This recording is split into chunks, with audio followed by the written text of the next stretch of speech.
Trudy from Texas. Hey, You are Trudy. on the air. It says here that you wanted to talk again about SE and respond to Crystal's call from Talk Heathen. So I think you want to respond to Anthony or something. Well, yeah, I had listened a little bit of the show prior to this one, right? And so basically, I'm a theist and I live with an atheist. This is how I got involved with your show. Oh, So, your can you hear atheist me? friend, recommended that you call in or something like that? No, he was like, "Hey, Trudy, watch this," and I came in and I was listening to it. I'm like, "Oh, wait a minute. Okay, I'm gonna call." You know? Oh, good. That's great. I'm glad that you called. You wanted to talk about that call specifically? Well, not just that call specifically, because that call was everywhere, right? Yeah. It kind of scattered a little bit. So what would you like to talk about now? You want to give a little bit of background? Are we going to talk about that call, or was there something different you want to talk about? Well, I mean, I want to talk about the call, but also want to talk about God. You know, it's like the girl on the call, right? Okay. She was saying that, hello? Go ahead. Okay, I'm sorry. The girl on the call, she was talking about how, she was, didn't believe in God because she couldn't see him, you couldn't hear him, right? She was also talking about evolution, right? And all that other stuff. There was one guy that was talking about the brain and how, the brain connects to this part, to that part, and makes people have a soul or this, that, or other. Okay, right? so I'm so sorry to cut you off. What are we talking about? What are you calling about? Okay, so what I want to call about it is the fact that, one, I believe in God. It's like, so basically, I was raised in the church, okay? I was raised a missionary Baptist. Okay. And so you believe in the Christian God? Yeah, and so, well, I was raised that way in church, and so when I got old enough to be, to actually tell my mother, you cannot make me go to church anymore. You know what I mean? I'm not doing this, and I ain't going to hell chewing gum. Right? Okay. So basically, I started rebelling, and I would buy pictures of, like, the devil, like, posters and shit like that. And I named my dog Satan, because I just wanted to hear my mom say it. Okay. And then I became a substance. I became a massive substance abuse user. Okay. And the whole time that I was using substances, God was never a part of anything I did. Okay. So basically, it wasn't like I was like, "Oh, God, save me." You know what I mean? Right. Like, I completely pulled away from it. Okay. And so as I was getting, sober, it's like, a lot of people say, I hear God, God talks to me, blah, blah, blah. You know what I mean? That in the last show. I never had a burning bush. So, I never had a burning bush. Okay. Okay. So why do you believe in a God? Oh, God. Huh? So why do you believe? This is a short show, so I don't really want to spend a whole lot of time talking about why you didn't. Can we start from where you do believe? You know what I mean? Right. And you know what? The reason I believe is because, the thing is like, the girl Crystal was saying, well, if there's a God, then why does he let people do what they do? And the thing is, God does not allow people to do what they do. Okay. Not my God. My God is a loving God. My God knows who I am. He knows what I've done. He knows what I've been doing. He knew what I was going to do before I came out of the womb. Okay. So what does that mean? He doesn't allow people to do what they do. Well, because a lot of times people, if God existed, why would he let people in the world be the way they are? Why would he let my mother die? Why would he let this happen? Right. Okay. But those things happen, right? They do happen, but it's not because God caused letting them happen. There's two types of wills, right? There's my will, there's God's will. Hold on. Answer the question, please. I'm so sorry. So are those things happening? Not for me. I mean, I hear it. I hear, like the caller Crystal, when she was like, why does God let things happen in the world? Why does God let this, happen? So you think, you're saying that these bad things are not happening to you? Well, no, but I'm struggling just like everybody else, right? I mean, I'm in isolation. Well, I'm just really confused when you say that he doesn't let those things happen. I'm just confused what you mean. If those things do happen, how is that not letting them happen? Well, I mean, I just believe that they're, I believe that there's good and there's not and not good. Okay. So basically, if I go out and I hurt somebody, then I'm doing it on my will, right? But if I choose to be the best that I can be and to take the action and be as positive as I can be about what's going on, then I'm working in God's will. I think what's really important when we have conversations with people who call into shows like this, while it's tempting to want to talk about something that we heard or something that prompted us to call, what's really valuable to us is exploring your reasons why you think that it's true. So are we talking about morality, a good and bad? What is your biggest reason for thinking that your God is real? Maybe we can start there. Well, I think it's all based on moral values and integrity, right? What is that? World values. Hold on. These are complicated meanings. Did you say world values? No, morals. Like morals. Okay. I thought you said world. Okay, so morals. Go ahead. Morals, value, and integrity. Okay, you're noticing that humans hold these virtues to some high esteem. I'm trying to repeat back. And because there's that stuff out there, that's why you think God is real? I think God is real because there's things that, aren't explainable. You know what I mean? Like, I don't have to see God to know that he's there. I can feel him. When I look in the eyes of a baby, I see a miracle. You know what I mean? Because how did that baby get life? Okay, a sperm swam into the little egg, right? And the little egg said, "Hey, I'm glad to see you. Yay, now we're going to make a baby." So can I ask you a question, Trudy?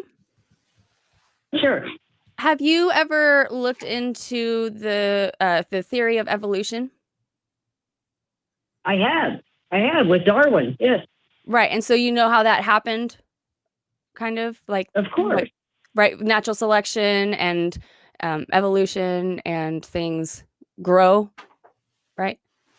Of course, right. So that's something I just want to point out. That's something that we see all the time. I'm curious, what makes looking into a baby's eyes a miracle? The fact that they're breathing, that they came out. I believe that God breathes breath. Okay, so then how do you find a miracle? What's a miracle? To me, a miracle is when you can, it's an unexpected thing, like a pregnancy, like a baby being born. Like some women, they try for years and years and years and they never have a baby. So wait, so a miracle is simply is an unexpected thing?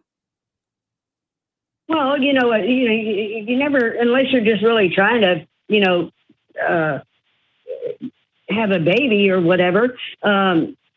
Some people, they try for years to have a baby and they can't. And then you got those that don't even want a baby and they get pregnant. Is there ever a time that you look into a baby's eyes and don't see a miracle? Never. So then what makes it a miracle? Never. The shine in their eyes, the fact that they're so vulnerable and they're so innocent and they're so open and trusting and loving. And that sounds like it's a beautiful thing, but I don't understand how something unexpected has anything to do with how beautiful it is. Well, it's about the miracle of life. I believe that life what does that mean? Right? So unexpected. Hold on. You said that you define miracle as something that is unexpected. Right? So when you say miracle of life, you're talking about unexpected life? Surprise pregnancies? Basically, it was an unexpected, pregnancy, right? So that's the miracle. That's the only time it's a miracle is when it's unexpected, though. No. So I think I have a little here to do a launch off, if that's okay. Go for it. Trudy, you have to realize that Jenna and I, at least when I look at these things, when I see a baby smile, when I see the sparkle in a baby's eyes, or the miracle of birth, when I see these amazing things that are happening, they are amazing. They shake you to your core. It might even be what makes us human when we feel overwhelmed when we notice these beautiful things about our reality. However, we don't as atheists, I think, tend to go further to say, well, that's good evidence to say that there's a God that did that. What is it about that that makes you think that there's a God? Is it that you just can't envision it any other way, or is there something else? What are we lacking? Why are we not finding those events, as miraculous as they are, compelling enough to say, oh, that's a good reason to think a God is real? Why are you going the next step to say that's a good reason for thinking God exists? I think for me, it's more of the fact that I truly believe that God is the only one that can breathe life into another person. Okay. Okay. I don't. That would make sense. I mean, If that's the model that you're going from, that this couldn't happen any other way from God, that besides God, then I would imagine, yeah, when you see it, you would see it as a confirmation that God is real. However, we need to go back a step now. What makes you think that explanation that God is the cause of that? What brought you to that point? Let's not look at the miraculous, in quotes again, event, but what is making you think that God is the cause of that? Get very basic. Like, because how did that thought get in your mind? Basic. And I think that came from, because when I was using drugs and alcohol, I literally died twice. The first time I was dead for 4 minutes. The second time I was dead for 10. Why did I come back? You know, I'm glad you came back. Oh, did you say, why did I come back? Right. Because the doctors kept telling my parents, saying, listen, if I bring her back, she's not going to be your daughter. She's going to be brain dead. She's been dead too long. Okay. So first of all, I'm sorry to hear that you went through that, and I'm glad that you're better now. But did you say something like, why did he bring me back? Correct. At that point, why did I wake up brain dead? You know what I'm saying? Because I didn't pray for God. Hold on. What we're really interested in is how you're concluding that God is the explanation. You're very quick to say, God did that. God is the result of sparkles in baby's eyes. God is the result of me coming back from this horrible ordeal. Tell us about your process for attributing it to that God. We're on board that you think it's true. You got us. You don't need to tell us any more stories. But what we're interested in is how you're concluding that God is the result of it. Take us through that, please. Okay. So, as I went into AA and I started, step 3 was one of the hardest things for me, right? And because I already realized I was powerless, right? And then, I came to believe that there was power greater than myself, right? That could have been the group. For me, that's what that was, right? Is your view? Hold on. That's good, but I don't want to lose the thought here. Is your view that you're powerless helping you lean more towards thinking God is the solution, or is the reason that this stuff is happening? I think God created a passion in me. I really believe that, I honestly believe that the reason that I did come back after that second time of dying is because there was something that I needed to do. And I truly believe that you cannot have a testimony without having a test. Oh, okay? Tell me about your test, because you're very good about explaining what you think is happening, but we're really light on how you're concluding that that's really what's happening. Right. If you'd never heard of a God, how did you know it's a God? But for me, it's more of like the test versus, like I said, if I've never had a test, and I don't have a testimony. So right, but if you've never heard of a God, how would you know it's a God? How would we know? Because we don't believe in that right now. And so as far as we're concerned, we've never heard of a God. So how would we know when we look into a baby's eyes? Why would it change from being something really beautiful and precious to being a God?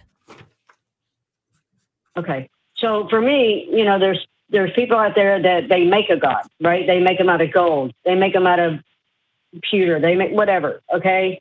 And there's also a way to create, for me, I believe that when you create a love in your heart and you're willing to be open, and I'm not saying atheists aren't, okay, Because, like I said, my best friend is atheist. I've known him since '93, right? And Trudy, you're so sweet. You're so sweet. We have a short show. I want to get to a lot more callers. We've already been on this for quite a bit. Okay, we really want to get down to how you know. Right? We know what you think. That's great. It's wonderful. But I'm going to give you one last try. Okay, how did you get to the conclusion? Hold on. Well, this is the question. How did you get to the conclusion that what you're seeing or what you're witnessing and somehow is a God? Because like when I came back, the doctor told my parents that he said there was no way. I mean, there's no way we could have brought her back. It had to be a miracle. Okay, that's very, very helpful. That's good. That's good. So a quick question here. If the doctor hadn't had that conversation with your parents to make that statement that was then repeated to you, or I don't even know when this happened. How old were you when that happened? Oh, I was already close to my 30s at that point. Okay. So you've gotten this information back from the doctor, and here's my question though: if that incident didn't happen, or the doctor neglected to mention his opinion of the matter, his view of it, right? Would you be just as sure that your God was real? Yes, I would. Why? Because it's my belief. Well, I think that everybody has something they have to believe in. If we don't have that. Do you want to believe things that are true? Hold on. Do you want to believe things that are true, Trudy?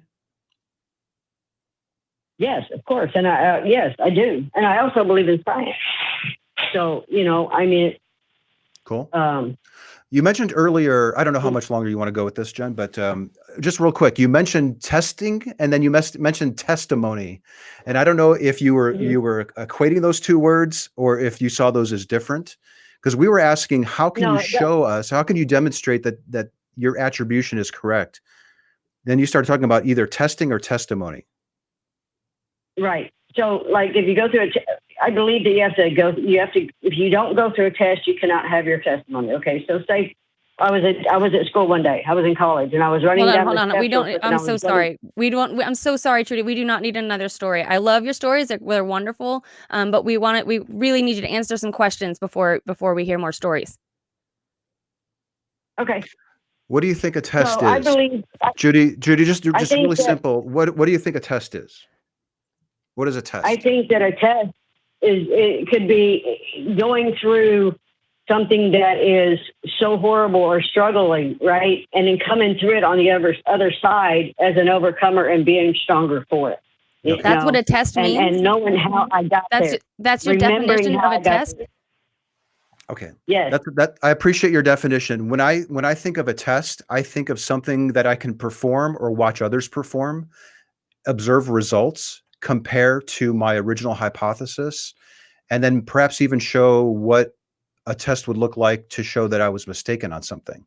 That's what I think of a test, not an ordeal or an event in my life, but something that humans can perform to see if the desired outcome happened or not. Generally, that's off the top of my head. That's my definition of a test. Do you agree, Trudy? And that's basically what I'm saying. Okay. Without putting it into a specific definition. Awesome. So she agrees. Do you understand, however, the difference between a testimony or an ordeal and being able to show something is really the case or not? Correct. Yes. And that's why I'm saying, Anthony, or what you're saying is exactly right. Because if I go through a test, okay. He just asked, hold on. And then can you explain the difference between a test and a testimony? Well, the difference between a test and a testimony is first I have to go through it. Okay. Through what? And I have to go through it, and I either have to go through what? Whatever it is. I have to go through whatever life experience that I go through. Okay, so, whether it's life experience, okay. Trudy, I'm so sorry. Trudy, I'm gonna move on. Can you please do me a favor? I want you to call back. I'd love for you to call back. You're engaging with me. I really, really, really appreciate that. You're asking questions. That's awesome. You called the show. Great. Can you do me a couple favors? Can you watch this show again and then call back? Okay, because I feel like we've repeated a lot of things in different ways. I think you may benefit from that. But can you also do me a favor and look up the difference between test and testimony? Okay, and then call back. All right. Thank you so much, Trudy. You know, it's funny. I notice a lot. I notice a lot of people. This happened when I ran into some Mormons, LDS church missionaries, and we really got hung up on what a test was. And I do think that a lot of people, especially religious folks, now I don't know if Trudy was actually doing this or not, but they tend to confuse the event that they experienced as the test. That was it. That's how they verified it. I abstained from drinking coffee for 3 weeks. I had a feeling in my bosom, and that was a confirmation that the test worked. We really have to, and I'm really glad that you asked Trudy to research what a test is, because I think that may have been happening. It seemed like that was the case. Like, well, I experienced it, or this was my observation, or the doctor said this. These are testimonies. These are events that people are experiencing. However, it's really important to verify that that's really what's happening, really is the case. And I think that was probably the biggest disconnect there. Right. But yeah, call back, Trudy, when you get a chance. All right.